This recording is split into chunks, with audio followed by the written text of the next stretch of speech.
Manga-Waido. I'm Takuya Suzuki. I'm 18 years old. My parents died in a car accident when I was a kid, so I live with my grandparents. 2 years ago, when my grandpa got sick, we started sending him to adult daycare. Good morning, Mr. Suzuki. Let's get your temperature. Adult daycare seemed like a lot of work. I knew how to code, so I decided to make an app to make things easier for people that worked there. I created a database containing all kinds of information regarding the patients, such as medication, body temperature, blood pressure, and more. Then I gave it to the people that worked there for free. It made things much more efficient for them. They loved it. That's when my life started to change. I was still a student back then, so they did a story about me in the newspaper. I was getting interviewed almost every day. I even got offers from multiple tech companies. I was at the top of my world. But my teacher Takeda always spoiled the fun. Motosugu Takeda. He was in his 30s and single. He never complimented his students. Needless to say, he didn't say anything about my success with my app. He was cold. He didn't care about his students. Everyone despised him. One day, I got a really exciting offer.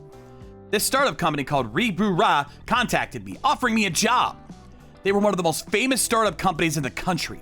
My family is poor, so I wasn't even thinking about college.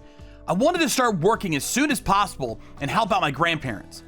So I decided to tell Takeda about this. You hear that? Ribura contacted me. He must be proud of me. This was pretty big news. I thought he'd at least congratulate me. I was wrong. Don't take the job. You'll never make it. Just trust me. What? Did you not hear me? I got an offer from Ribura. What the hell is wrong with you? Whatever. You're my homeroom teacher.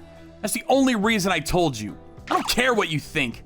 I'm gonna go work there. It was a few months before graduation. I never talked to Takeda after that. After graduation, I started working at Ribura. Nice to meet you.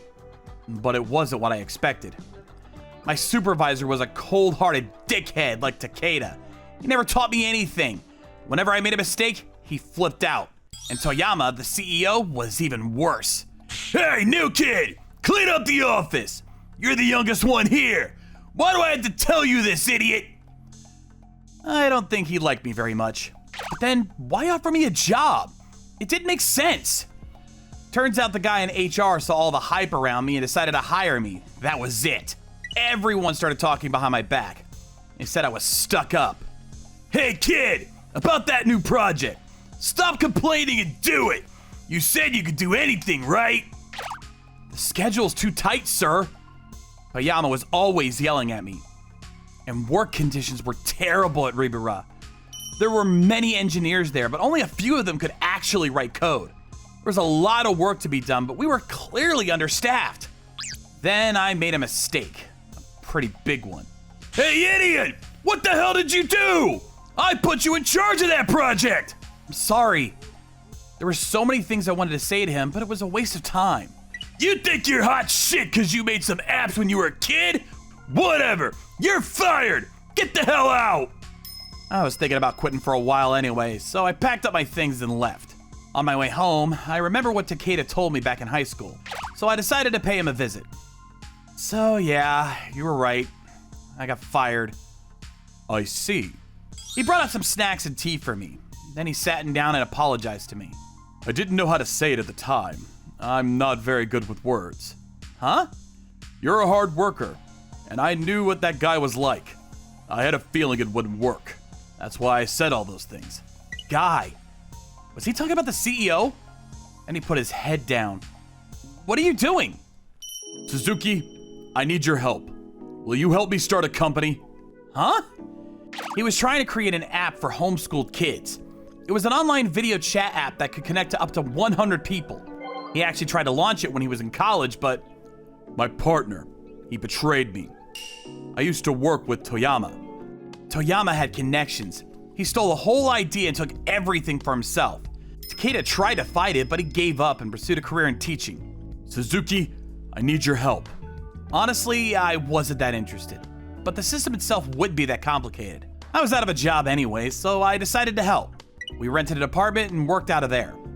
And to my surprise, the app did pretty well. 2 years later, we had more than 50 employees. Business was good. I didn't want others to go through what I did, so I developed all kinds of apps to improve working conditions. Then I heard some news about Ribura. Turns out they got caught cooking their books. Oh well, not my problem. But then, one day Toyama showed up at my office. Hey Suzuki! Long time no see! He seemed different. I don't think he's ever called me by my name before. I hear business is good! Congrats! I knew what this was about. Thanks. Could you come back to Ribura? I'll make you manager! No way! Get out! You still think you're hot shit, huh? He said get the hell out. Takeda walked in. Toyama jumped up from his chair. Takeda? What are you doing here? Well, I own the place, so... How does it feel, huh? Being surpassed by all the people you betrayed. Shut up! Get the hell out of here, we're working. But he didn't give up. He turned to me and said, Suzuki, I'll pay you 3 times what they're paying you now. Please help me, please! No, I don't care how much you pay me. I'm never going back there again. Plus, all you did was bark orders. You're nothing. What did you say? You heard me, asshole. Screw you, bitch! Go to hell! You haven't changed a bit. Go home. You're embarrassing yourself. You heard him. Come on. I'm gonna call the cops in 10 seconds. He kept screaming as he walked out the door. Can't believe he offered to triple your salary. I'd never work for him, no matter how much money he gives me. A year later, Ribura went out of business. Nobody saw Toyama after that. It was bound to happen, but I could get pretty cocky too sometimes, so I guess I can learn from his mistakes. Anyways, now I had my own company and employees to worry about. Time to get back to work.